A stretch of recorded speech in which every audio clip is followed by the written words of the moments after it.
Et on se retrouve pour ce nouvel épisode, l'épisode 17, qui arrive tard. Donc voilà, on a laissé passer l'été. Non, je ne suis pas partie en grandes vacances pendant 3 mois. Mais j'ai eu mon bébé. Donc Alma a eu 3 mois hier. À tes souhaits, ma chérie. Elle est avec moi pour tourner cette petite intro. Et elle m'a bien occupée, voilà, donc on a bien profité d'elle. J'ai tourné cet été plusieurs petites séquences, à la façon dont je l'ai tourné avant. Et donc cet épisode va ressembler à un épisode d'avant, mais en s'étalant sur 3 mois. Je pense que du coup à l'avenir, je ferai des épisodes plus courts et je tournerai une seule séquence. À la rigueur, il y aura un petit peu de partie vlog comme il y en aura là. J'en ai tourné un petit peu pendant les 3 derniers mois. Et histoire que ce soit plus léger à monter ensuite pour moi et que je puisse publier plus rapidement, plus souvent. Du coup, je ferai peut-être pas là ces prochains mois, disons d'ici la fin de l'année, je vais peut-être pas faire le format classique avec les projets en cours, les projets finis, tout ça. Je ferai un peu avec ce que j'ai parce que vous allez voir que je vais vous montrer 3 projets terminés. Ce sont les projets que j'avais déjà commencé dans l'épisode d'avant et que je suis ravie d'avoir pour cet automne. Mais les prochains projets, il y a pas mal de design en fait et donc ils ne sont pas encore sortis ni testés. Il y en a un qui va arriver prochainement dont je vous parlerai donc du coup dans pas longtemps. Et puis le reste, en fait, je tricote pas mal en ce moment. Vous savez, comme je vous l'avais déjà dit l'année dernière, pour le petit stand que je vais avoir moi cet hiver, à la période de Noël, je vends des petites créations. Et cette année, j'ai décidé de sortir les patrons.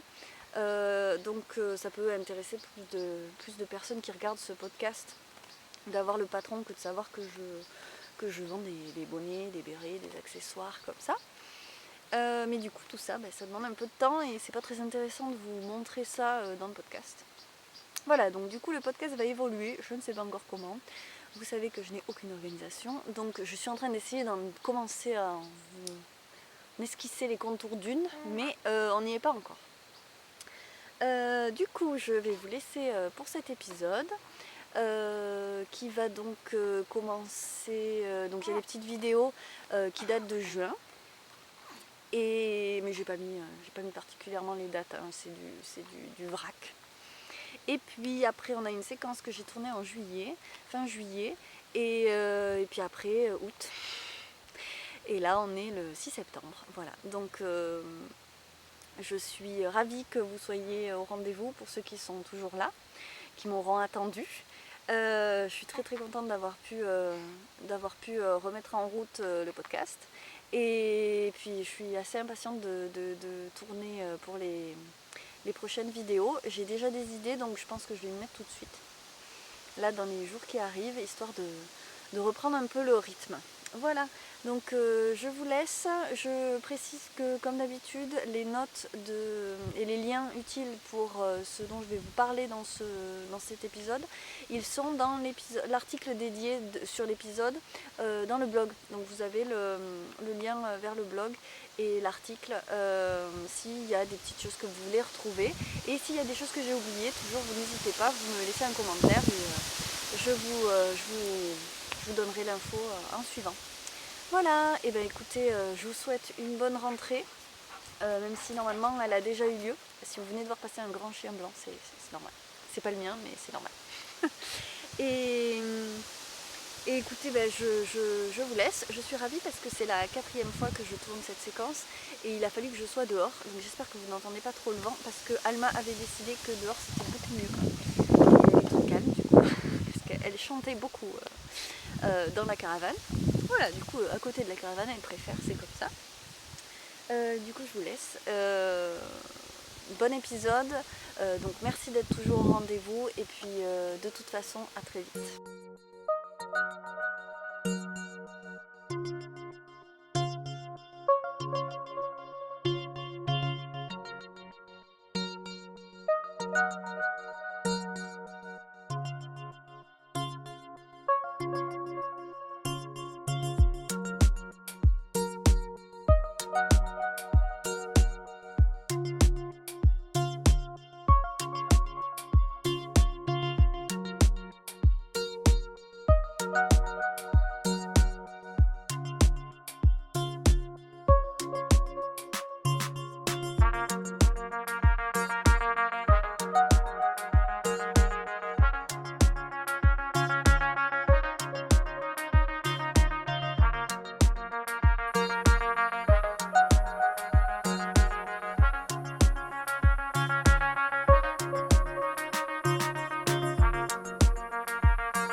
Et bonjour, on se retrouve pour ce nouvel épisode de l'été 2019. Le dernier épisode était en fin mai, donc je vais vous parler de mes projets de mai. Et aujourd'hui, je vais vous parler des projets finis de juin et juillet. Donc je vais rentrer dans le vif du sujet. On va partir sur le premier projet fini, donc celui qui était en cours dans l'épisode précédent et que vous avez vu sur Instagram il y a un petit bout de temps parce que je l'ai terminé finalement début juin. Ou même peut-être fin mai, juste après avoir posté l'épisode dernier, parce qu'en fait c'est un projet que j'ai adoré tricoter, le Night Shift.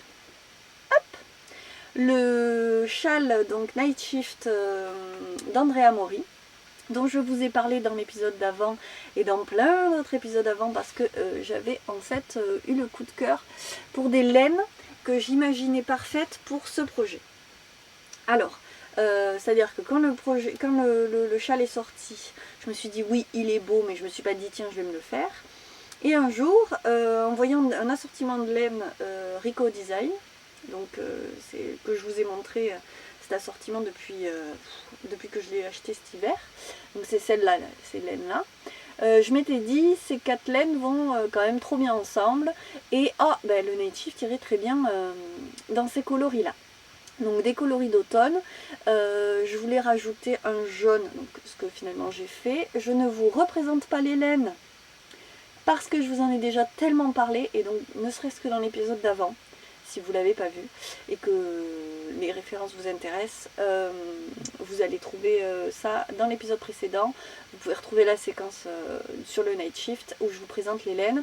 Donc celles-ci sont ces 4 coloris, c'est les laines Rico Design.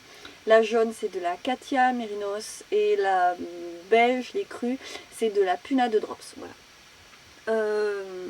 Donc ce châle, Andrea Mori le tricote dans des couleurs mixées. Donc elle fait un enchaînement de couleurs, mais c'est dans chaque écheveau, vous avez plusieurs couleurs qui se mélangent. Et ce qui fait que l'enchaînement des couleurs et même le graphisme que vous voyez très prononcé ici est quand même beaucoup plus fondu, puisque dans une laine, il y a forcément une ou deux couleurs de l'autre laine. Bon, je ne sais pas si c'est clair, vous irez voir le motif du châle d'Andrea Mori. Et de plein d'autres gens qui l'ont tricoté dans les mêmes laines qu'elle. Mais moi j'ai choisi donc des coloris pleins. Donc plein et quand même pas si proche que ça, ce qui fait que le côté dégradé n'a pas lieu. Donc j'avais débuté le châle, donc ça c'est ce que je vous raconte dans l'épisode d'avant, selon le patron exact d'Andrea Mori, en numérotant les couleurs et en les utilisant dans le même ordre qu'elle. Le truc c'est que, comme je vous dis, les laines n'étant pas les mêmes, l'effet n'était pas le même et c'était moche, et vous étiez pour la plupart assez d'accord avec moi. Ce qui fait que j'avais des faits, et puis j'avais déjà commencé à refaire le châle la dernière fois, et je l'ai fini finalement assez rapidement. Donc ça se tricote avec d'assez grosses aiguilles, donc c'est un châle assez chaud et qui va assez vite.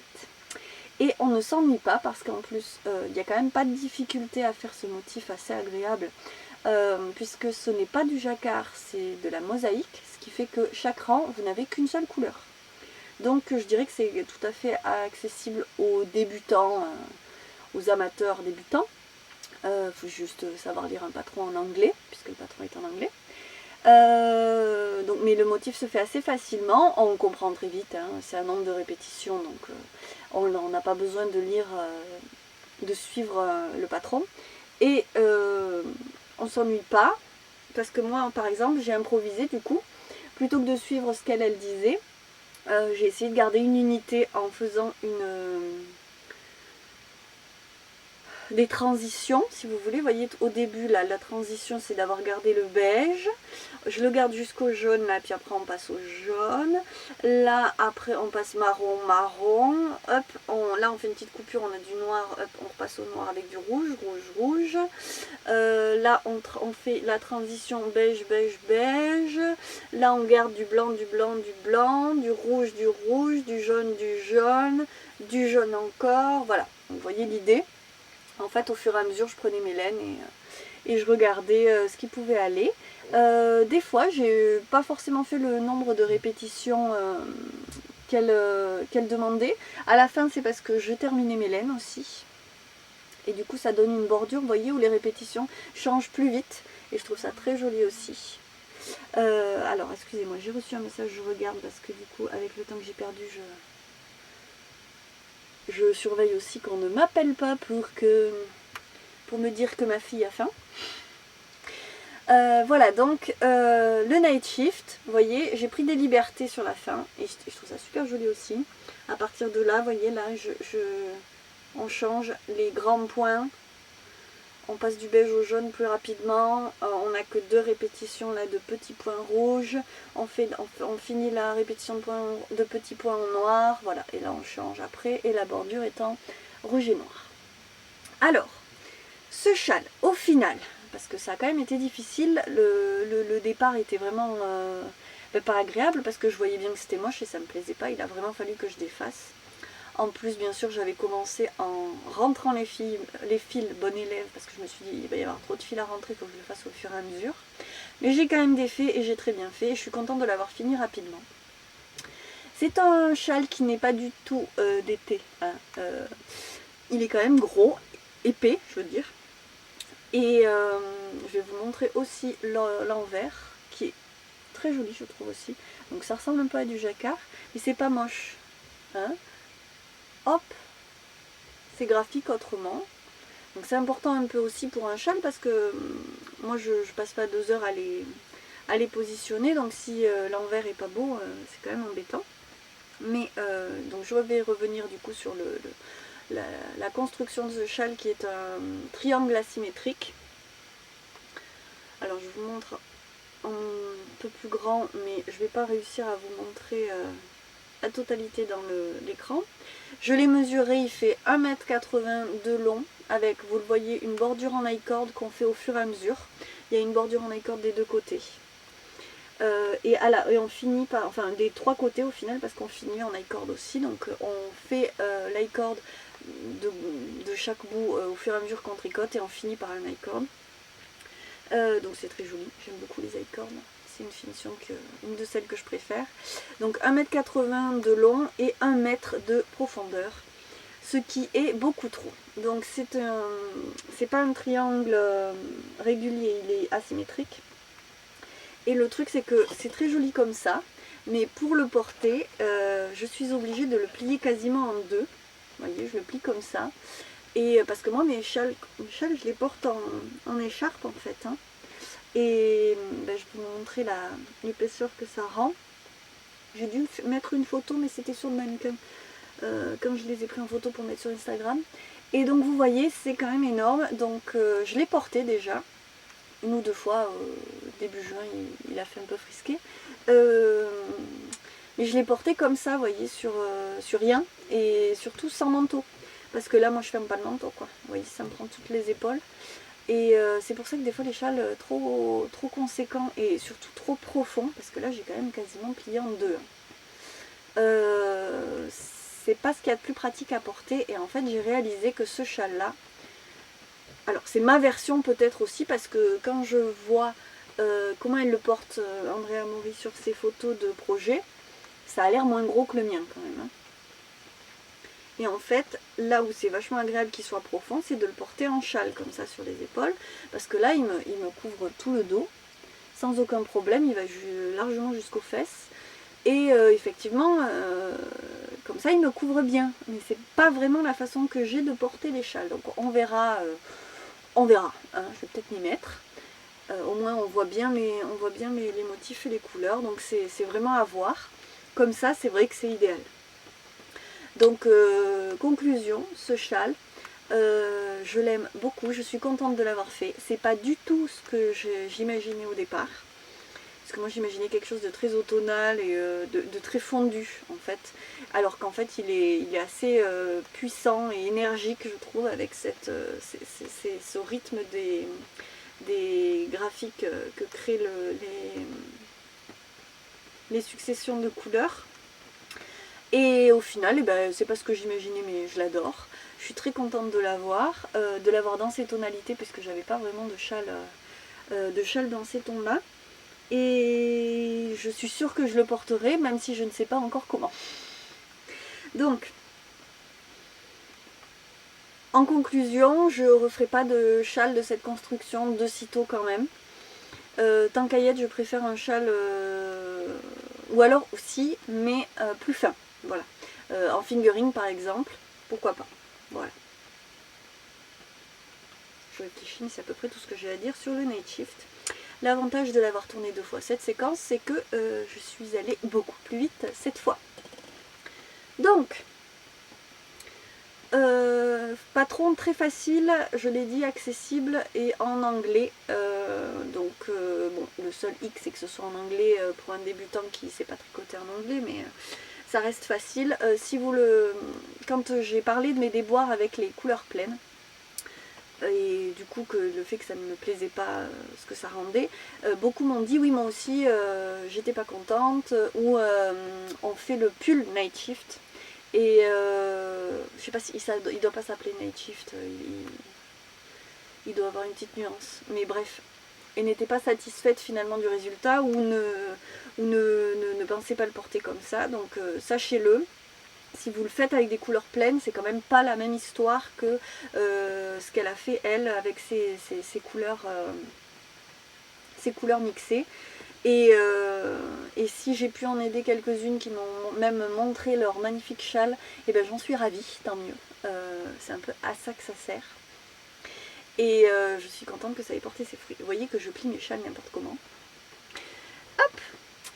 Mais on va donc passer à la suite. La suite Kezako. Hop. Alors j'avais même ramené mon déchin parce que j'étais tellement perdue que je ne me rappelais pas si je vous avais déjà montré mon déchin. Alors qu'en fait je vous l'ai déjà montré, le déchin, hop, en un. C'est juste que maintenant je peux le porter aussi. Hop, donc je replie le déchin. Et le deuxième projet terminé, qui était aussi en cours et en attente à l'époque de l'épisode précédent, c'est le Nord. Avant de vous montrer le Nord, je vais quand même vous dire ce que je porte, parce qu'aujourd'hui je porte de la laine. Donc pourquoi? Parce que on est le 1er août, mais il fait froid aujourd'hui, il pleut même, il pleut pas trop, donc comme ça vous l'entendez pas trop. Et ça m'a permis de remettre mon Regan cardigan, que j'adore, qui est un cardigan avec des grands pans comme ça, un modèle d'Isabelle Kramer, en Squirrel Yarns à paillettes. Et dessous j'ai la robe, une des robes que m'a faite ma maman, parce que moi je me coupe plus de vêtements, mais ma maman m'en coud encore. Et vous voyez, c'est une robe très très très large, très fluide, que j'adore porter, et dont elle m'a fait une deuxième version, donc avec une ouverture devant. Elle m'a fait une boutonnière qui finalement n'est pas assez grande parce que je voulais en fait que ce soit compatible avec l'allaitement. C'est pas hyper, c'est pas l'idéal encore, mais elle est magnifique aussi. Voilà, donc petite parenthèse sur ce que je porte. Et je vous laisserai aussi la référence du livre dans lequel elle trouve les patrons de ces robes là. Alors, donc le Nord, je vous avais dit que ça serait mon projet que j'emmenais à la maternité. Inutile de vous dire que mes aiguilles sont restées bien au chaud dans leur petit sac à projet à la maternité. Je n'ai clairement pas eu le temps et ni la foi ni l'énergie pour tricoter là-bas, et il m'a fallu un petit peu de temps pour m'y remettre, et ça m'a fait un bien fou de m'y remettre d'ailleurs.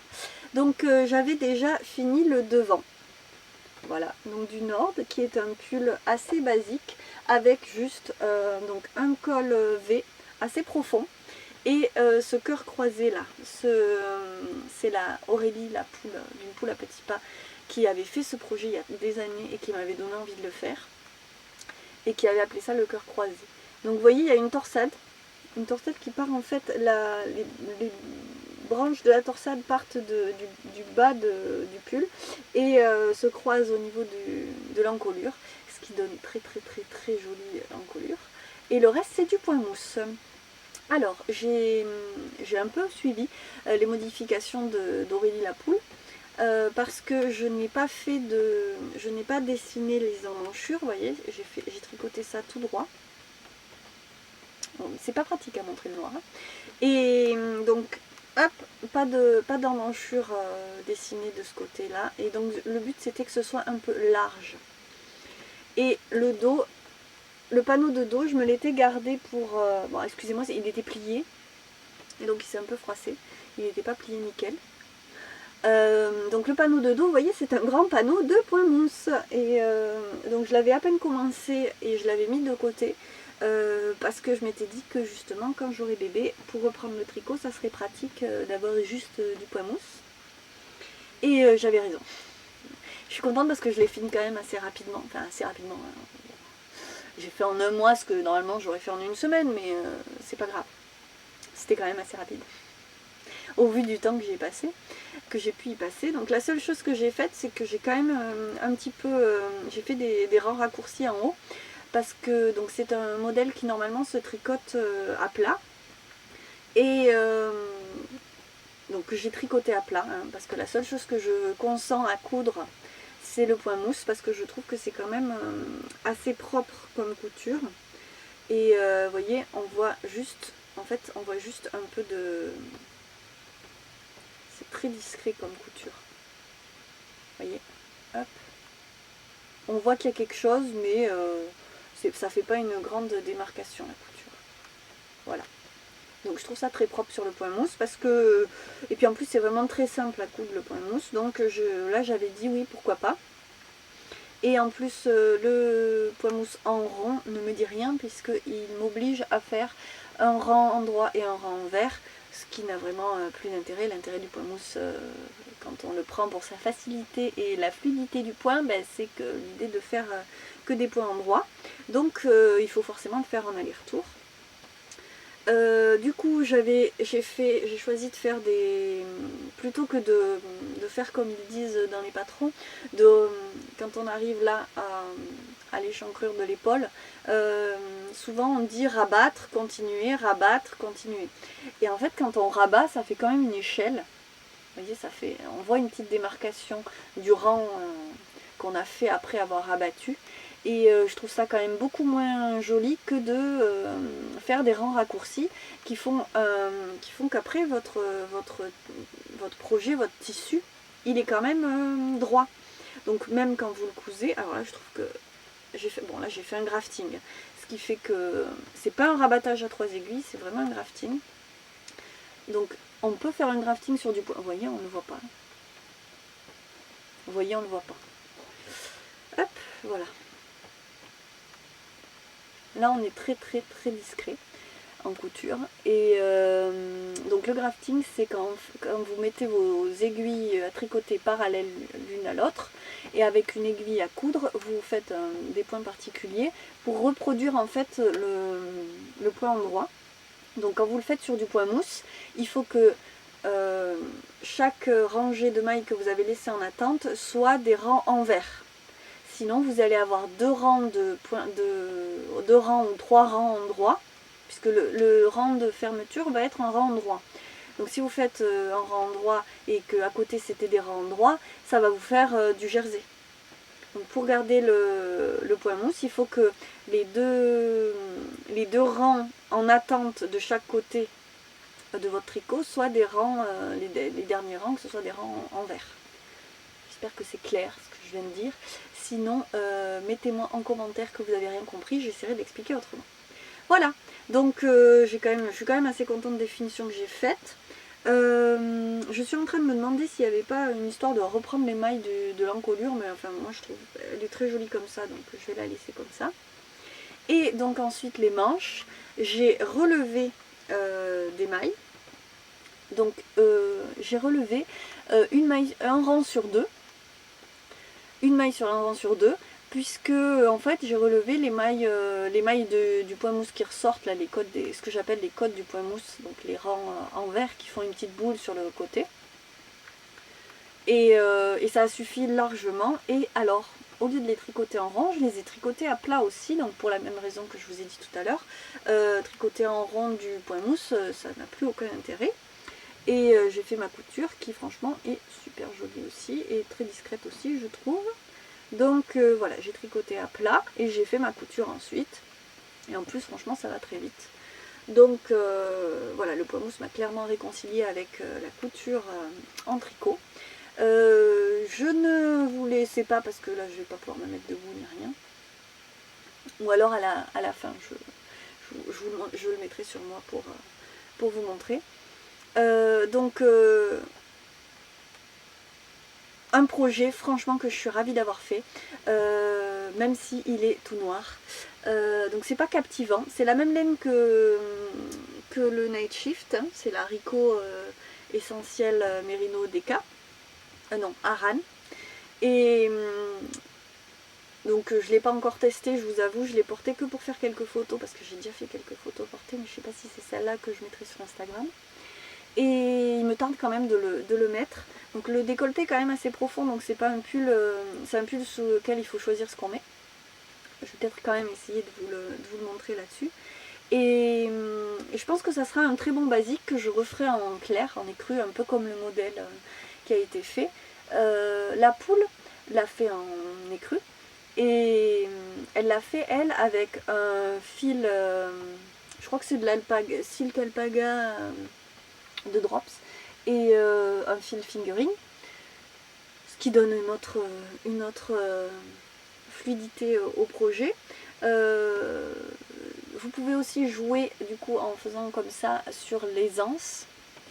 Donc c'est un peu le principe de la poule. Je vais finalement vous l'essayer pour que vous voyez au moins les anses au niveau des épaules. Donc ça c'est un truc dont j'avais un peu peur au début, d'avoir pris une taille trop petite. Moi je l'ai tricoté en 4,5. Ce fil est censé se tricoter en 5. Moi je trouve que en 5 c'est vraiment trop aéré. On a quand même un sacré décolleté. Moi j'ai pas de pull avec autant de décolleté, hein. Mais j'en ai peut-être un. Pas celui que je mets le plus souvent, mais bon, on verra. Sur une chemise, je pense que ça peut le faire. Un problème de cheveux. Voilà, donc, vous voyez, au niveau de l'aisance, on n'est quand même pas collé, hein. Vous voyez, mon corps est là. On a de l'aisance et je suis quand même assez satisfaite du coup de la taille que j'ai choisi de faire. Donc à placer vous voyez comme quand même le décolleté est profond. Donc je pense que sur une chemise ça peut le faire, pas mal de chemises. Mais il faut quand même choisir ce qu'on met dessous et ça c'est toujours, je trouve, faut y penser quoi, quand on fait un pull, à comment on va le porter.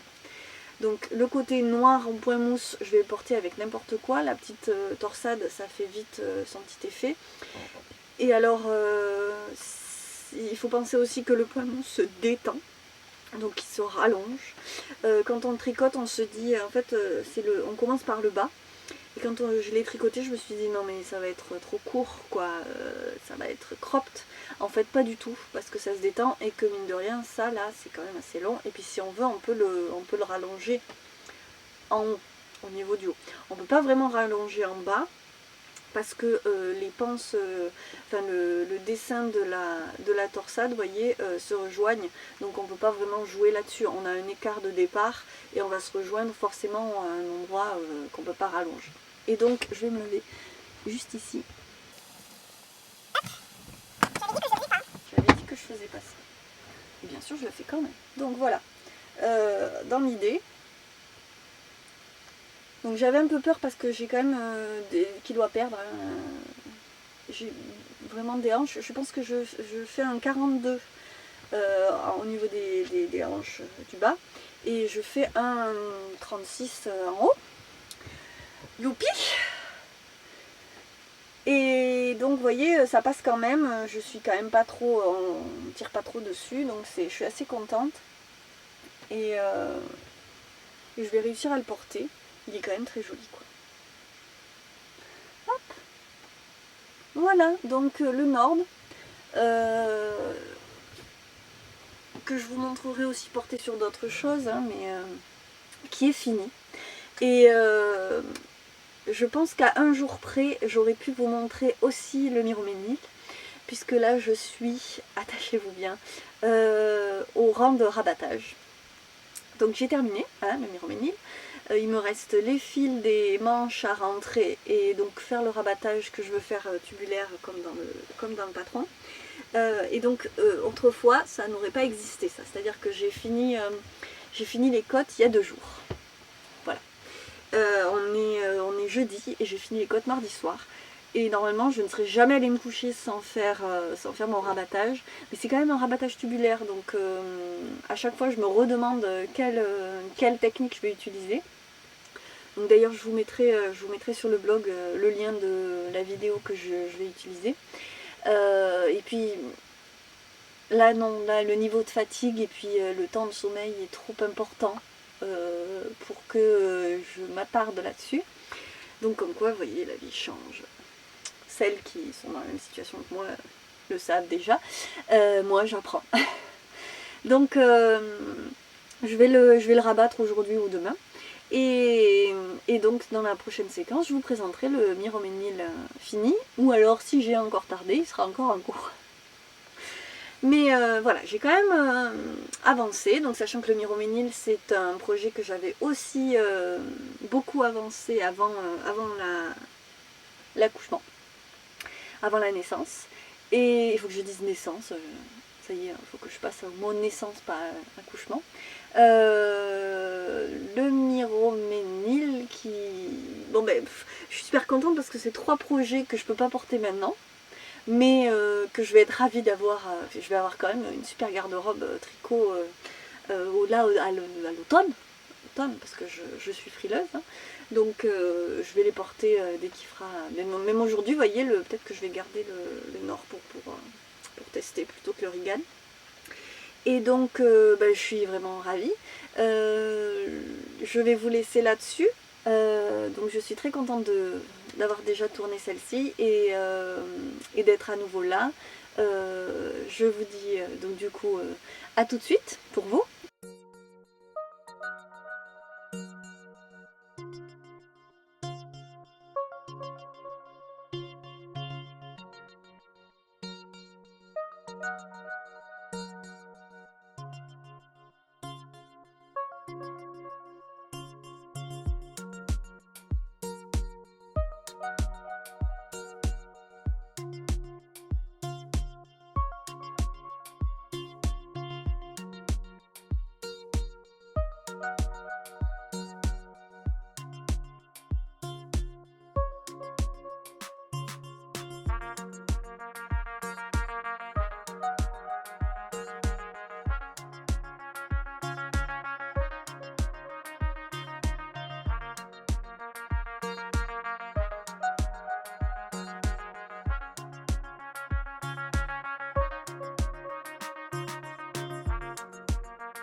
Et on se retrouve donc pour cette deuxième petite séquence. Donc je ne suis pas complètement ravie de comment les choses ont tourné puisqu'on est déjà fin août. Et que j'avais absolument pas prévu qu'aussi tard dans l'été j'en sois toujours à tourner cet épisode. Mais la vie est ce qu'elle est et j'ai pas eu beaucoup de temps et c'est pas grave après tout. Donc je vais vous parler du coup du dernier projet fini qui était en cours dans la séquence précédente, mon Miroménil, donc c'est le deuxième. Donc je vous avais dit, hein, il ne me restait pas grand chose du corps, j'étais en bas, hein, en bas du corps dans la précédente séquence. Et je l'ai terminé et je l'ai bloqué là très récemment alors que je l'avais terminé des semaines avant. Voilà, donc tout prend du temps en ce moment, c'est comme ça. Alors le Miroménil, donc comme je vous disais, c'est mon deuxième. Le tout premier, je l'avais fait en noir-gris. Et vous voyez, je le portais encore hier soir, la soirée était fraîche et il m'a tenu chaud. Donc c'est vraiment le pull basique pour moi, avec donc cette encolure arrondie. Tout en jersey avec juste des côtes aux manches et en bas du corps. Donc voilà, quelque chose de très basique. Un pull qui est un peu évasé. Moi je rajoute toujours des augmentations sur les côtés. Parce que je fais pas je suis toute menue des épaules et très large du bassin, surtout maintenant. Donc voilà, je m'accommode. Les augmentations se font en fait ici là de façon, j'allais dire, ça fait quelque chose de très arrondi. C'est pas, c'est un système de yoke, mais je sais pas.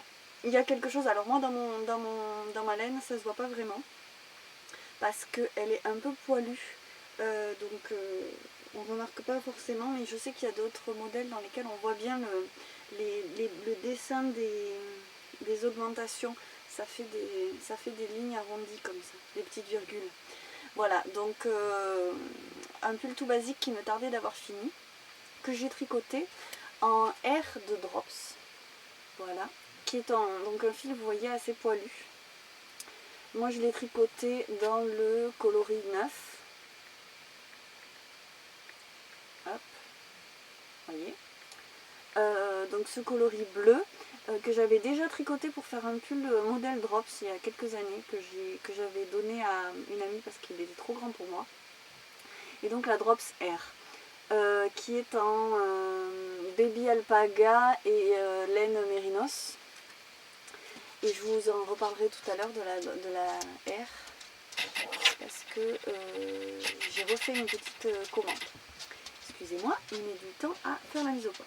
Donc je le trouve pas aussi doux que la première fois que je l'ai tricoté, c'est bizarre. Mais je ne l'ai pas encore porté et il est quand même très très doux. Donc ça sera un pull que je sais déjà d'avance que je vais beaucoup porter parce que la forme est très basique. La couleur est une couleur que j'aime porter. Le bleu c'est c'est une de mes couleurs préférées en termes de vêtements et vraiment quelque chose que je porte. Et donc voilà, je suis ravie de l'avoir terminé. Ça sera sûrement pas le dernier que je ferai. J'ai fait une fois de plus la version avec des manches fitées parce que vous avez une version avec des manches ballon que j'aime moins. Moi je trouve ça moins pratique, les manches ballon. J'emporte tout ce qu'il y a sur mon passage quand j'ai des manches trop larges. Et vous avez une version qui est assez courte. Moi j'ai fait quelque chose d'assez long. J'ai plus regardé le patron en fait. Je suis descendue jusqu'à la hauteur qui me plaisait. Je l'ai essayé et puis je me suis dit c'est bon, là on arrête. Il y a aussi une version robe. J'ai presque hésité à faire la version robe parce qu'il m'en reste encore pas mal. Il m'en reste peut-être 4 ou 5 pelotes. Donc j'avais assez pour faire une version robe je pense. Et puis en fait je me suis pas vue le porter en robe. Donc je me suis arrêtée là. Je vous avais dit que j'allais faire un rabattage tubulaire. En fait ça sert à rien avec ce fil. J'ai commencé, ça m'a pris la tête et c'était moche. Et mon rabattage classique tout bête, franchement il est nickel. Donc je vais pas m'embêter. Je pense qu'avec un fil rond, un fil dont la définition est meilleure, ça a plus de sens de faire un rabattage tubulaire. Donc voici. Je vous mettrai quand même les notes du blog qui sont... alors les notes de l'épisode qui seront sur le blog. Je vais dire les mots dans l'ordre, ce sera plus simple pour comprendre. Je vous mettrai le lien vers la vidéo que j'utilise. C'est une vidéo de Mélina, In a Panda's World, où elle montre 2 techniques différentes. Je ne suis pas super convaincue par cette technique parce que je la réussis une fois sur 2, comme d'autres techniques. Je sais pas, parce que je ne dois pas être assez concentrée à chaque fois. Mais bon, quand je la réussis, je la trouve vraiment pas mal. Donc je vous mettrai le lien. Je fais la méthode qui me semble la plus simple pour moi, qui est la méthode où on utilise l'aiguille à coudre et on ne fait pas un rang précédent, le rang de rabattage, en tricotant qu'une maille sur 2. Voilà. Donc je fais il me semble que c'est la première méthode. Je le préciserai dans les notes. Ensuite, je voulais vous parler de petites choses d'achat, en fait, d'achat, clairement. D'achat et d'un cadeau qu'on m'a fait. Donc je commence par les achats, je vous parle rapidement de ceci. Poupée à coudre, exercice de style par Alma Fanteria. Donc aux éditions Marabout, un très très bel ouvrage. Je vous ai tourné une petite séquence, donc vous aurez vu normalement avant celle-ci. Donc ce sont des poupées à coudre avec toute leur garde-robe, une énorme garde-robe absolument magnifique.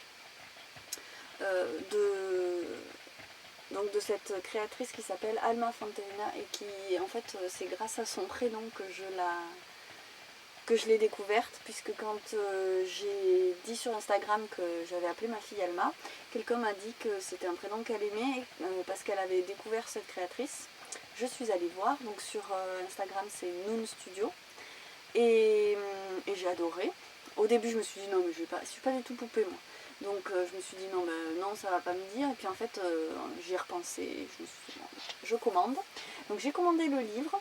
Dans le livre vous avez toutes les explications pour faire la poupée, et donc je sais pas combien d'éléments de la garde-robe, donc cousus et tricotés, c'est ça qui m'a plu dans ce livre.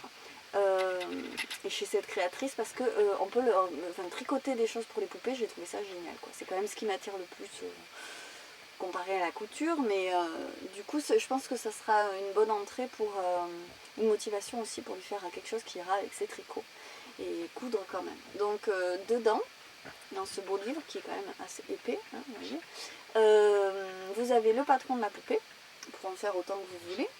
Et alors vous voyez que c'est un modèle qui a un chapeau avec des oreilles comme ça. Et du coup, voilà, vous avez tous les accessoires compris dedans. Et je me suis dit que j'allais quand même commander un kit, puisqu'elle fait des kits, pour réaliser la poupée. Et il y a aussi des kits pour réaliser les vêtements, et des kits qui combinent les deux. Je me suis dit, bon, comme j'ai le livre, je prends juste le matériel pour faire la poupée. Et en fait, vous voyez, le visage de cette poupée est brodé. Alors moi, j'avais cru comprendre que dans certains kits, le visage était imprimé.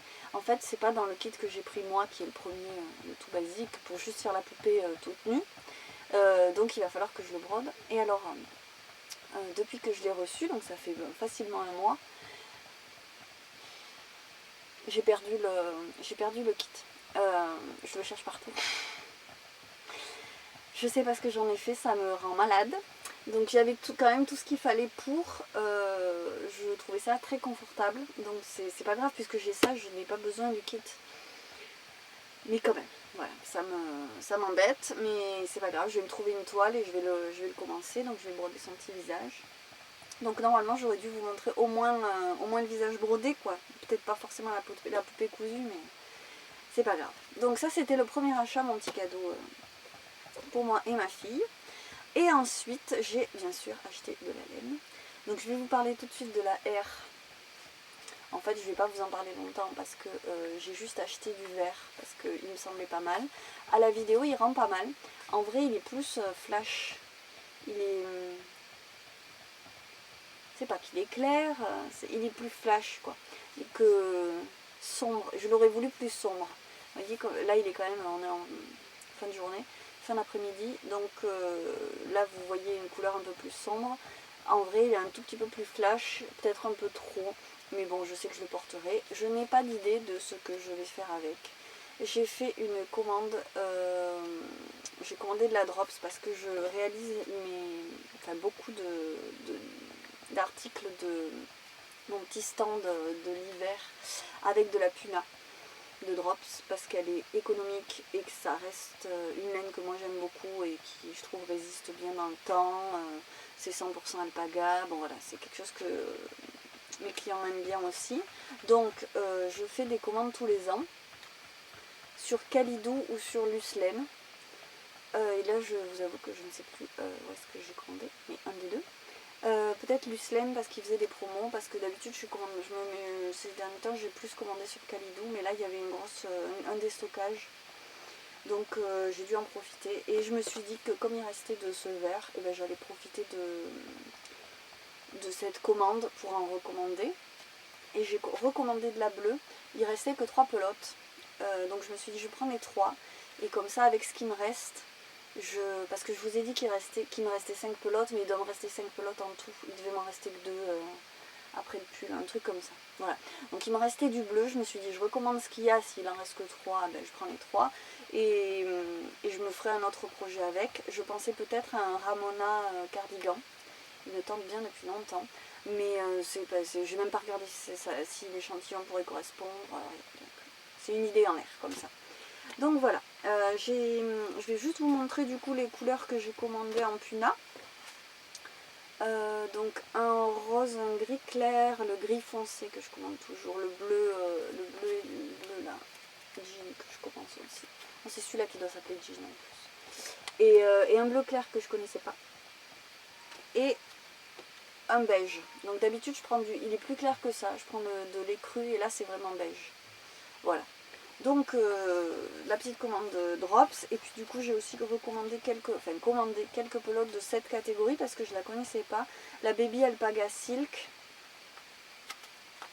Baby Alpaga Silk de drops, donc quelques pelotes en marron et quelques pelotes en gris.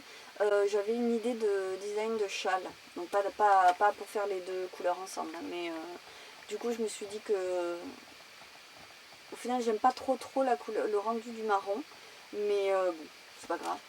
Je l'associerai peut-être avec autre chose. Hop là, voilà, Baby Alpaga Silk. Et donc là, vous avez 70% alpaga et 30% soie. C'est assez doux, effectivement, hein, comme je l'espérais. Et voilà, donc ça sera pour un design, c'est pas pour tout de suite. De toute façon, j'ai un stock monstre. Donc, Et un chouchou, j'ai craqué là, parce que ça fait longtemps que je visais dessus, sur une catégorie de boutons d'or que je n'avais jamais tricoté encore. Et je sais qu'ils l'ont arrêté, celle-là.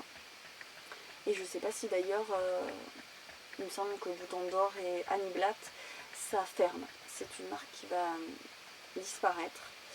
Voilà, donc ça c'est à part. Je n'ai pas la confirmation super officielle, donc je me suis pas renseignée dernièrement.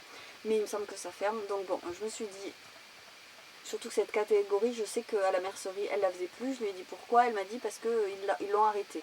Donc c'est la Évasion de Bouton d'Or. Hein. Donc Évasion, coloris ficelle, 100% laine Pellier. Et vous voyez, vous avez 50 grammes, c'est 135 mètres.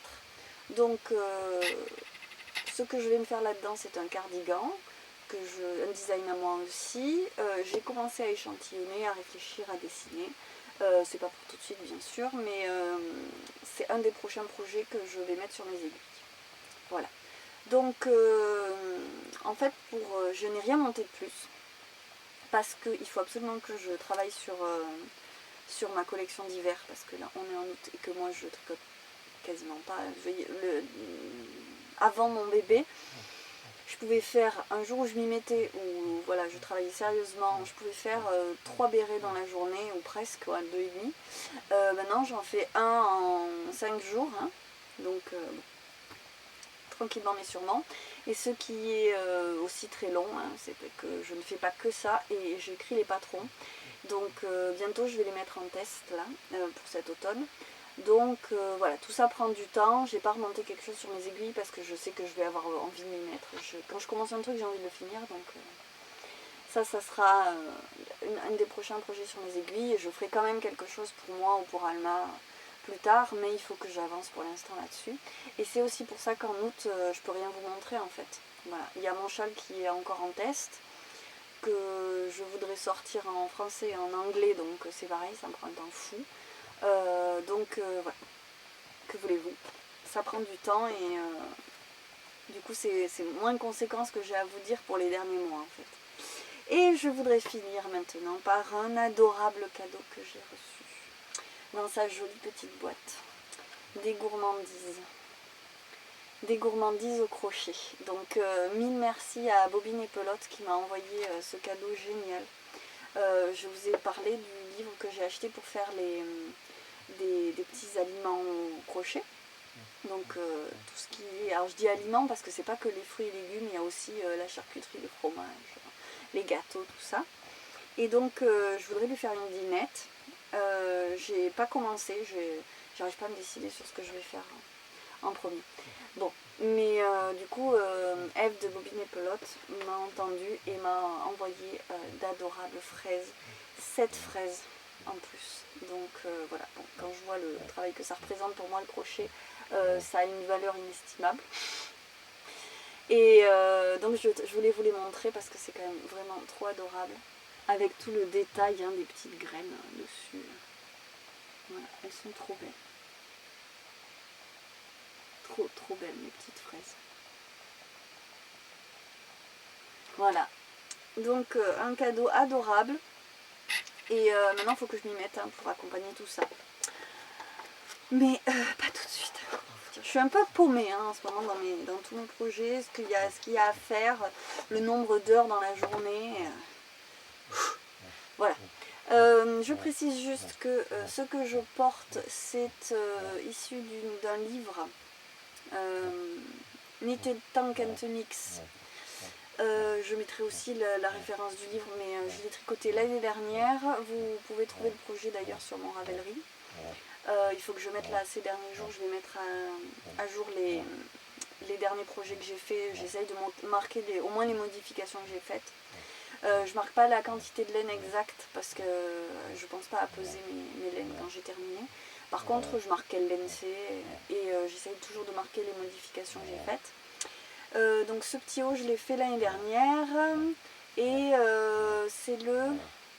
Alors je vais dire un nom et puis si c'est pas celui-là, je mettrai autre chose en dessous. De toute façon, je marque toujours le nom des projets.